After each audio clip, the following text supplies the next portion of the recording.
बढ़ते आगे, स्थानीय निकाय एमएलसी की 36 सीटों पर चुनाव और चुनाव के लिए पोलिंग पार्टियां रवाना हो रही हैं। एमएलसी की 9 सीटों पर प्रत्याशी निर्विरोध निर्वाचित हो गए हैं। 27 सीटों के लिए कल मतदान होगा। 12 अप्रैल को चुनाव के परिणाम घोषित किए जाएंगे। सपा बसपा के बीच कांटे की टक्कर।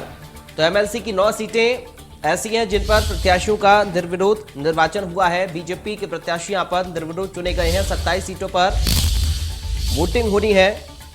सपा और बीजेपी के बीच में कड़ी टक्कर इस एमएलसी के चुनाव में। और जो पोलिंग पार्टियां हैं वो रवाना हो रही हैं पोलिंग बूथों की ओर। चुनाव के लिए आज पोलिंग पार्टी रवाना हो रही है। एमएलसी की 9 सीटों पर प्रत्याशी निर्विरोध चुने गए हैं। 36 सीटों पर ये चुनाव, ये बड़ी जानकारी आपको बता रहे हैं। आज पोलिंग पार्टियों को रवाना किया जा रहा है। स्थानीय निकाय एमएलसी की 36 सीटों के लिए चुनाव पूरे हैं। 27 सीटों के लिए कल मतदान होगा और 9 सीटों पर प्रत्याशी निर्विरोध निर्वाचित हो गए हैं। बीजेपी और समाजवादी पार्टी के बीच में कांटे की टक्कर। ये देखिए अलग अलग तस्वीरें। शामली की आप तस्वीर देख रहे हैं, उसके बाद कन्नौज, बाराबंकी, उन्नाव, श्रावस्ती, जहां पर पोलिंग पार्टियां रवाना होते हुए